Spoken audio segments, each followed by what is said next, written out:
The good news to that means is we can change it all. They're telling us that with God, number one, God wins, okay? So you have the choice to align in God's will and do the service to mankind and our brethren, and that means the entire planet, working first within our area, which is the United States, and then expanding outward from that. But we have to start, they're telling us, within ourselves. Now, they recently published a very special book called the Phoenix Operator Owner Manual.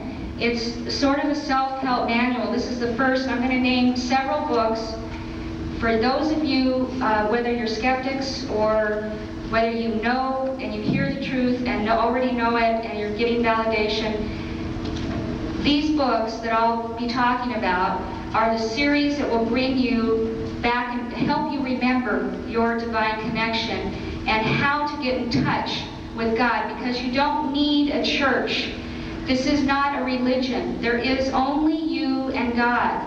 You each are the temple for God creating. You each hold that light within you. You simply don't know it or you don't remember it. Although many of you are probably in the remembering or knowing now. So what you have to remember is that the power exists within you. The responsibility exists with each one of you. You each have a purpose. You each have a mission. You wouldn't be here if you didn't. What that is will unfold for you by your desire. Remember, everything that's created starts from desire. If your desire of the conscious matches the desire of the subconscious or the internal, then it will be created for you. Because that is one of the laws of the universe. That's how God creates, through His desire to create creation. We are His co-creators in that if we move in knowledge into the higher realms. They're saying that what it actually is moving from a frequency level of third dimension into fourth and fifth dimensional frequencies. What that means, in my perception, because we haven't gotten a lot of information about that, is that we will be learning cosmic language, which is, they say that the way God speaks to us is the language of light. We might call it telepathy. Thinking is electric, and the urges, the information that we get, that we know came from somewhere else, the insights that come to us, we have each a tremendous amount of help. They say we have, you might call them angels or guardians or guides or whatever. Each one of us is gifted with a lot of help that we cannot always see. Most of us can't see them. Most of us can't see God, except just look next to you. Look at the person next to you. You're looking at God. Each one of us is God creating, God's manifestation, His fragment of Himself. Okay? There is no separation. It's only perception. The third dimensional frequency is basically a school ground of learning.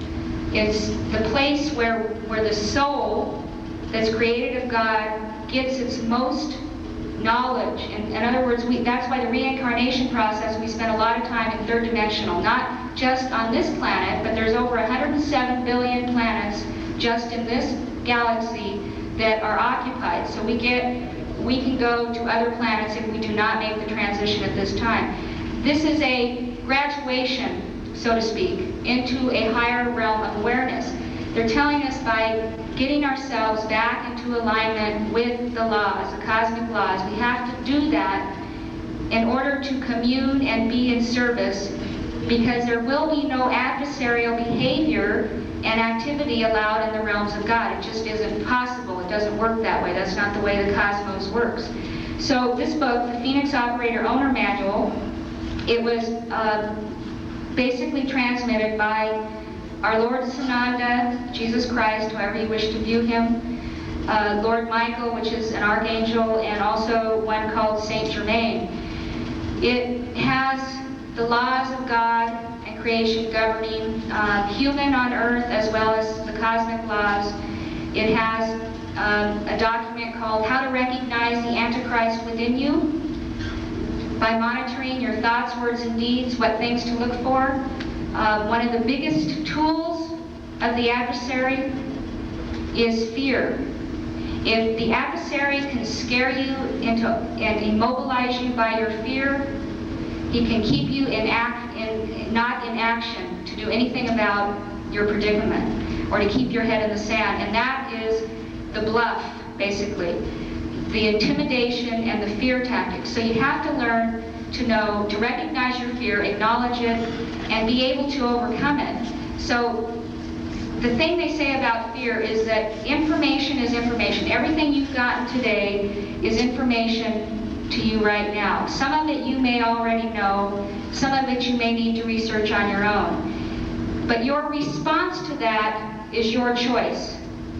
If you respond in fear, well, at first it's very frightening and very overwhelming. I know it's difficult to listen to how bad it is and really see the whole picture. But at least you're looking at the enemy straight eye to eye, and he doesn't win. I mean, if he psychs you out, that enemy psychs you out, it's your choice. So realize that you have the power by asking and having the desire to serve God. A little bit about test. We haven't talked about testing. I'd like to talk about it. They call the adversary basically the tester. That especially when you start your commitment and service, the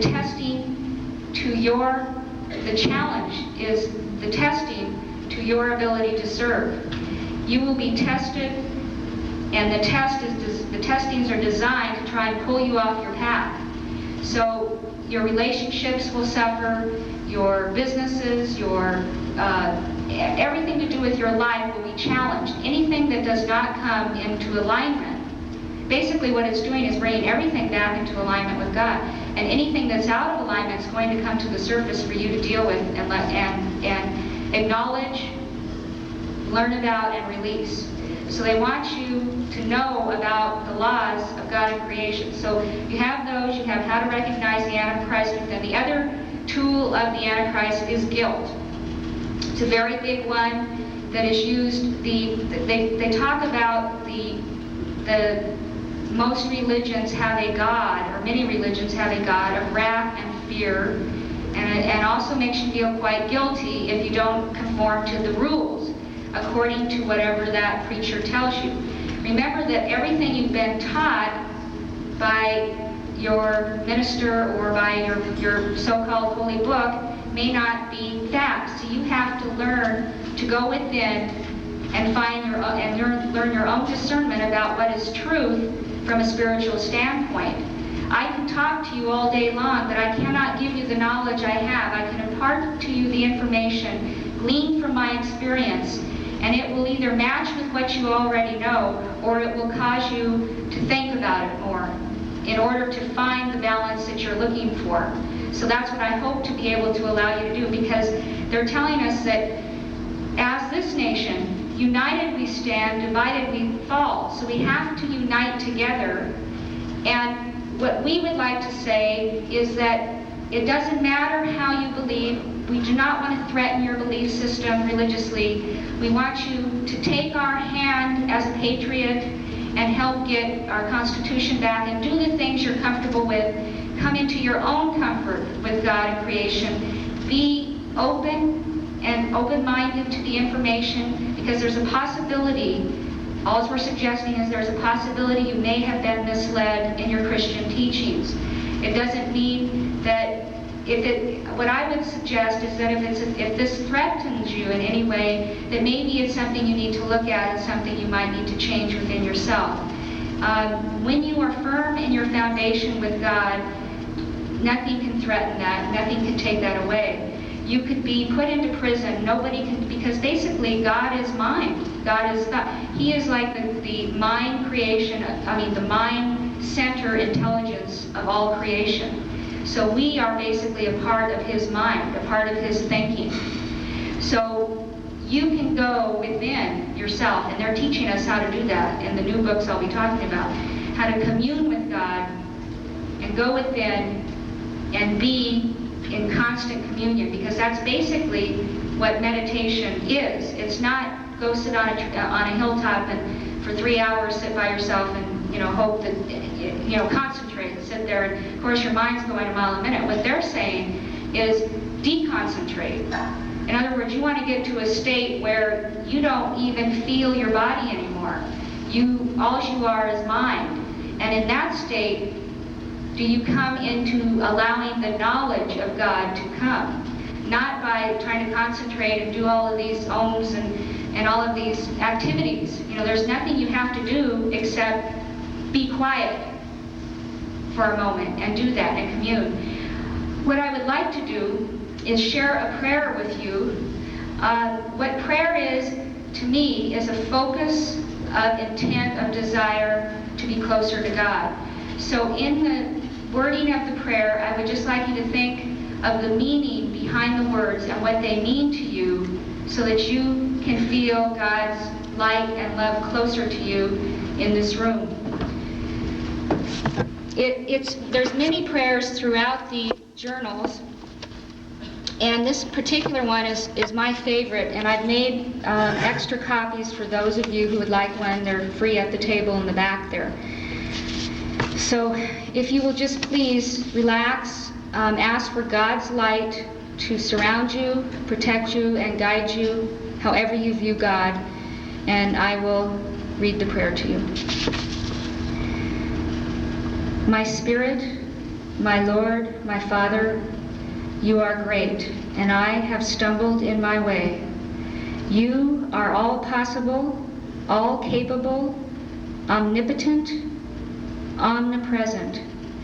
In your perfection, you make all things possible, and I honor and revere your presence and your name, for it is also mine. May the power that is yours reveal itself within me, that I might see and hear that which is truth on creations and within creation, on the places of experience in the physical and with the soul expression of your perfection.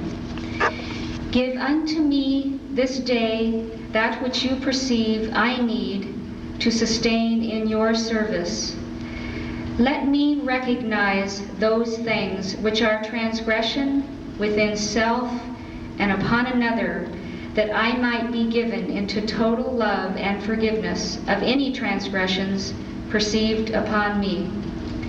Let me always allow your will to manifest through me, that I stand in judgment of no man, and yet wisely judge that which is given in action against your holy presence. Please allow me to, in all things, recognize truth, that I might be given into knowing of that which I should do in honor and service within all the laws of God and creation, that through me I project the example of truth in every action and every word. Please allow me discernment to avoid the things of temptation and confusion, and allow me deliverance from errors, that I may be an honorable reflection of you. These things I seek and demand, for I am but the reflection of you, and for that I must seek perfection, for yours is the realm within me, and the power and the knowledge, the light and the truth forever. Amen. That's an example of the kind of prayer that, they're basically telling us that the language of God is light, but prayer helps focus in words for that desire within you to connect with God. But basically the communion you will have is not a communion of words, it's more a communion, to me, in concept that you translate into the words and into the knowledge. So one of the things they tell us, the other thing they tell us about God and nature, is that God gives and re-gives his love. Nature gives and re-gives. Man, in his adversarial position, is the one who is taking and taking and taking. And that is why we are creating the situation of as you sow, so you shall reap. Cause and effect is what it's called, basically. We haven't recognized the cause of our inabilities to bring balance back. So they're telling us how to do this. The next series of books after that one, this series of books that is coming out is called the Pleiades Connection Series. These books outline the physics. I mean, if any of you are familiar with the works of Bruce Cathy, Tesla, it's putting all of that together, filling in the pieces of the puzzle. There's a lot of very technical data in some of the books, but there's also very simple information about what God is and what your relationship is to God, the creation, how you can become a conscious or knowing co-creator in the universe, and that basically the transition we are in can be, it's going to be different for each one of us depending on our level of understanding, but it's a birth of each one of us back into the one again. So it can be a birth that is a struggle, very painful, or it can be one of joy of what is to come. And what is to come is the time of cosmic consciousness, which I talked about earlier, or the time of radiance. Now, we all have the choice to move into the time of radiance, into the time of a balanced creation. But we also have the choice not to. So the adversary is trying to push us down into the unbalance. What that means is you still have your immortal soul, but you may choose by your actions and behavior to remain in third dimensional frequency, which would mean that you would not remember this time, as you do not, most of you do not remember your past lifetimes. You would not remember this time now, and it may be a much more difficult physical reality depending on your level of growth, where you need to go, because this transition occurs only every so often. It only occurs every so many, I don't know, thousands or millions of years, this particular type of transition of a planet. They're telling us that there's millions of craft, the hosts of heaven sent of God, monitoring and assisting the planet. They're out there. We just aren't aware of it just because we can't see them. The other thing is that we will have much more knowledge. We will be using, my perception, in the new realm, the higher consciousness or higher dimension, much more of our mind intelligence that we don't use here and now in the physical. I think that we will probably have some sort of physical body. I'm not sure what that's, my perception of it is that it will be much lighter in density, because they say that when we come into physical, we're compressed light, basically. So that compression is going to lighten up in vibration. The opportunities we will have will be, I think, we'll be joining them in helping, assisting other planets, cosmic voyages, and things like that, because there's so much out there in infinity of creation that we are not aware of. We are so locked into this physical world, many of us think this is all that exists, and it's absolutely not true. God's creation is unlimited, and we have set about in our ignorance to limit what God is and what His creation is. And what they are trying to do is expand that limitation that we've imposed on ourselves to bring us understanding so that we can join hands with the lighted brotherhood and perhaps be in the assistance process or on the other side next time. I'd like to say that George and I really don't feel like, we, as far as our position goes, we are not any more special than any of you here. We basically are told we volunteer to do this particular service, to come forth and give forth the word as presented to us, to introduce you to it. But it's just our particular job. We are not elevated in any status whatsoever. It's just our particular responsibility that we do this. So we want you to know that this isn't, you don't have to feel any separation from us at all. We love you, and we feel very connected as you are our brothers and sisters, in this life together, and we are very honored to be here to serve with you. And that's the way we look at our particular job. It's just what we do. What you do is just as important. And always keep in mind that God working through you will always give you your purpose, your communion. It's not, you can be walking around in a constant state of communion. And that's what fourth dimension really, I think, looks like to me at this point, is a mind communion that is constant and in knowing. In other words, you know your connection instead of the feeling and not sure and all of the superstition.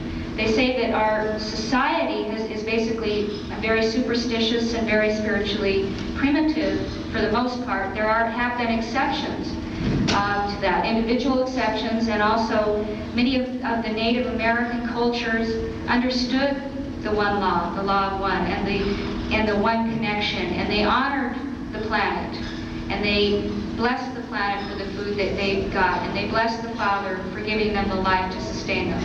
Many of the Indians believe, in fact the Mayans, that they came from other planets, systems entirely, including the Pleiades. They tell us that the reason the books are called the Pleiades Connections, these particular series, or that they're from the Pleiades, is that many of us here now actually come from the Pleiades. That particular area is kind of the focus or training ground for much of the work here. George and I are simply volunteers. They said that we did this. We don't remember it necessarily. I keep trying to remember that contract, especially when I don't like my job. There's certain times when the testing gets very difficult. I mean, the testing for George and I initially was extremely very challenging. The adversary was trying everything in its power to stop the production of the material, the work. Now, I imagine that if we were stopped in some way, they would have found someone else, because that's what they do. If they don't force, that is called the law of non-interference. God is not a force. He allows you to make your own choice, and then you live with the consequences of your own choice, knowingly or unknowingly.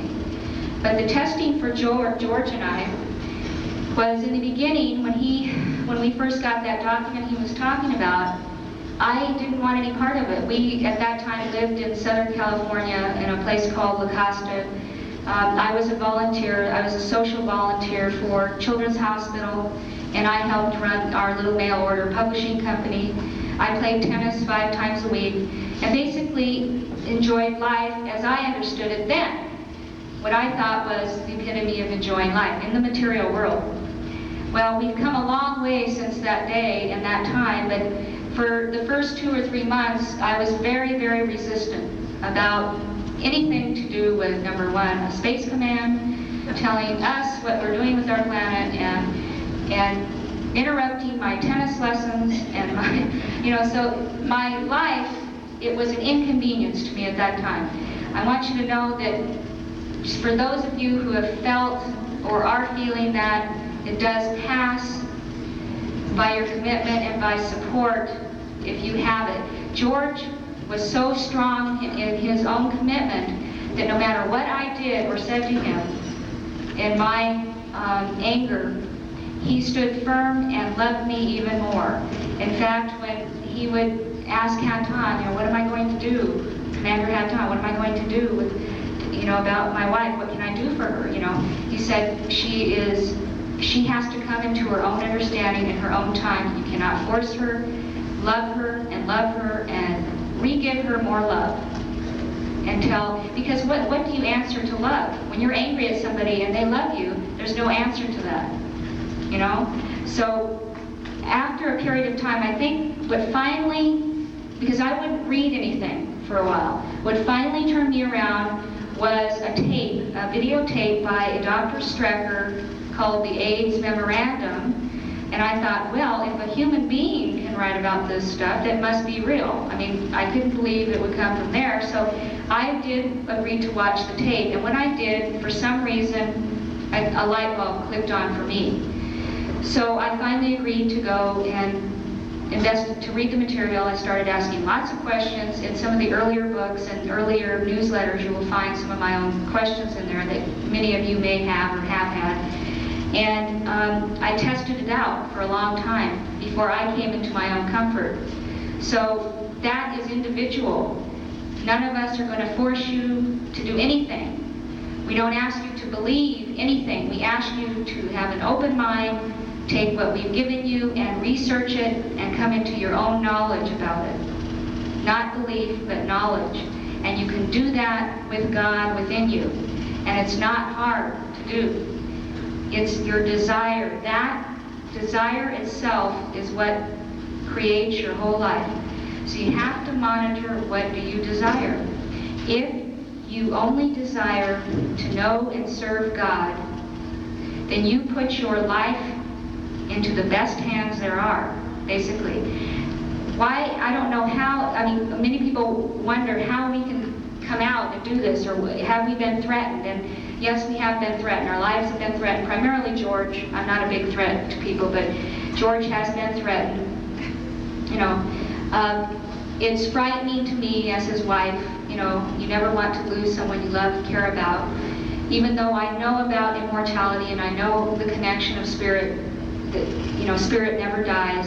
But the physical, you know, we get real attached to the physical support and connection. So it does bother me when something like that happens.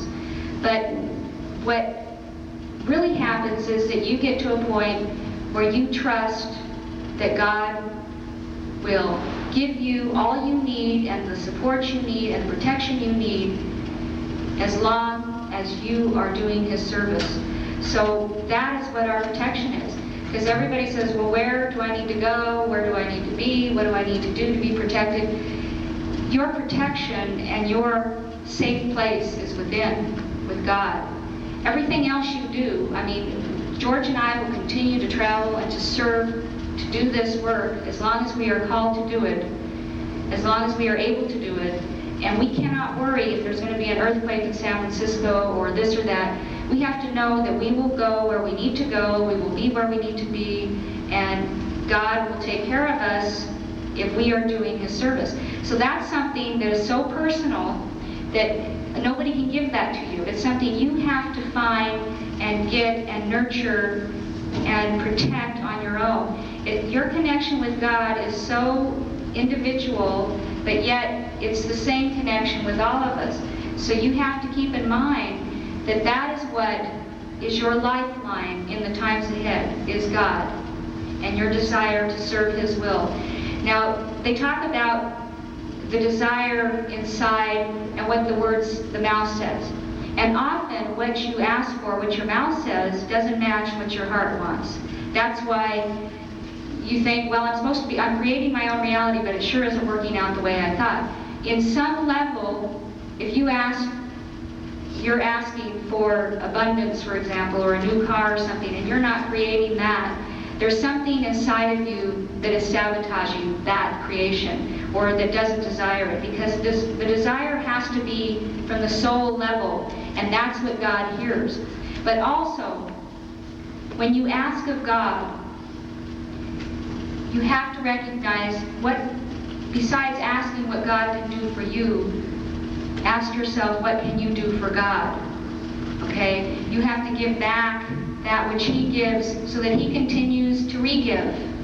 So it can't be a one-way street where we petition, because prayer is basically, we've been taught, a petition, always petitioning for more and more and more things, usually a physical reality. We have to recognize that under the new cosmic consciousness, the communion that we're in, it's not a petition for things, it's a petition for knowing, for communion, for oneness, for love. We want to be and know that love within us, that we can express us without us, and that can be passed on and felt and given to the next, so that we can be God's regiving principle in action throughout the universe. And that's what co-creation is God's regiving principle of motion in action to create creation. So in the respect of one called Sananda, which is the Christ energy. That means one with God. Each one of us has that potential to be a Sananda. It wasn't just one being who came here. That being came here to show us a higher way of looking at things, a higher way of knowledge and of information. And 15 minutes. Thank you, Sandy. And we forgot, or didn't know, or didn't understand at that time. And if you think that, there's corruption now, at the time of Jesus, they were still doing blood sacrifices in the churches and things of that nature. If you read your Bible, and I have never read the Bible completely myself, but I take the parts that I have read is replete with the violence of those days, of those times. There was so much violence, and each church and the people that died for their religion and all of that, that wasn't of God. That was man's power over man creating through the religious structure. The governments and the religions were totally bound into one. That is why when we created this union, we separated church and state. It was not a nation created under Christianity or Buddhism or Muslims or anything like that. This was a nation created under God, which allowed the individual to come into his own freedom of expression of what God was, as long as that did not infringe on another's expression. That's basically what it meant. The Constitution and the Bill of Rights, although we came here to this country and basically stole and raped and ravaged and pillaged it from the Native Americans, they still need that Constitution to have the freedoms that they have. We all are in this together. We're all in the same boat together now. But that Constitution, although it was inspired, it wasn't perfect. The Bill of Rights is the most perfect freedoms that we have, or document of freedoms that we have. And the amendments that they had added, or the one in particular I'm thinking about, abolishing slavery, that they amended to the Constitution, was a very good amendment, because basically slavery is against the cosmic laws. That's dominance over another person, which isn't correct. If you look in your Bible too, which shocked me, slavery was very common in those days. We're talking about, people had not just servants. Sometimes they call them servants, but mostly they were slaves. People that were did not have freedom about and choices about their own lives. So we are going into it. We are moving. We haven't moved that much from that time 2,000 years ago. The government was corrupt then. We now have a country which operates where everybody thinks we have a lot of freedom and operates and is under this veil of freedom, and we have this Constitution and we have this Bill of Rights, but the insidious corruption behind is breaking that down, and it's been so slow and so just little at a time that many people haven't been aware of it. So that's why for some of you, all of this information may be a total shock. I have a feeling for most of you, you are aware that something's wrong, or you wouldn't be here to find out how wrong it is. But we have not come a long way as far as our civilization since that 2,000 years, and Jesus Sananda came really to show us a higher path.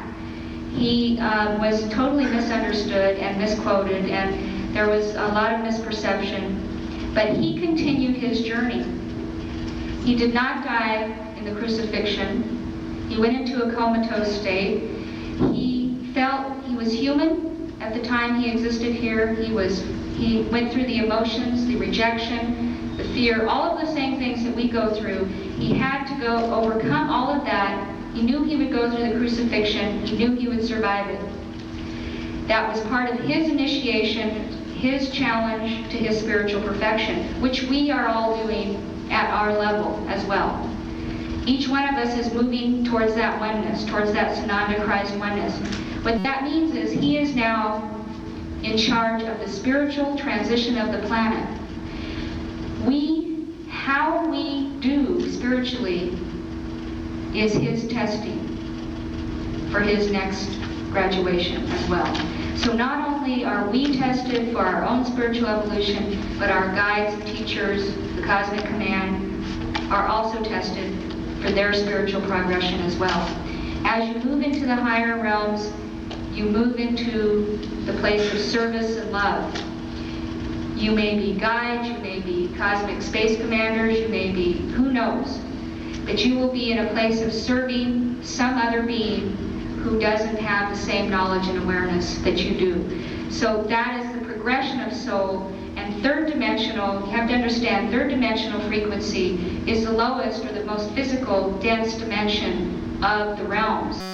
So it's actually a very exciting time for our species and for our planet, because we're moving beyond our ignorance and primitive barbaric ways into a time of radiance and inner knowing. So I want you all to think about how you will be a part of that, because all of you have that opportunity, and you wouldn't be in a caring place of wanting to know about what's happening, and you wouldn't be here if something didn't compel you to come. Whatever it is, whatever moved you, whatever words today moved you from whatever speaker, something here has moved you in some way where you will not be the same when you leave this place. And I'll tell you what's really difficult is to have the interchange here and then to walk out there into the world where everybody's in their mode of survival, going to work, going home. And it's so strange because it's like nobody notices what's going on. Everybody's living their life as if everything is okay. And that can be confusing. I mean, I know it is for me to the site when I go around or I go to a shopping center, and everybody just seems to be in this unreality. What they're telling us is that we're living in an illusion of what reality is. The real reality is with them, where God is. This is an illusion of our testing, of our spiritual perfection, where we think we are separate from our God, and that He exists as this great being out there that's going to punish us and jump up and down on us and all kinds of things, but does not exist outside of us. But it looks that way, and that the adversary, or Satan, cannot work anywhere else except within the physical human format. Once you get beyond or progress beyond the physical human format, you no longer have the adversary. Personally, as far as I understand, you may have to help other people over the adversary, though, such as Sananda. I mean, he's in charge of an entire planet. Each one of us may have that responsibility at some point in our evolution towards our return to one. Now, all of us, we talk about the one. There is a cycle in creation where, and it goes through cycles and cycles, creating, and then there's actually a rest period where God where all returns back to the one for a period of rest, and then all is given out again for creation again. And then all the play starts all over again. Commander Hatonn talks about this as a play all the time. And we are in a play, and that we are basically the supporting cast. And this was real interesting when he told us this the other day. We're the supporting cast for those guys up there who we don't even see. So it's kind of interesting, these concepts. We can't know them. We can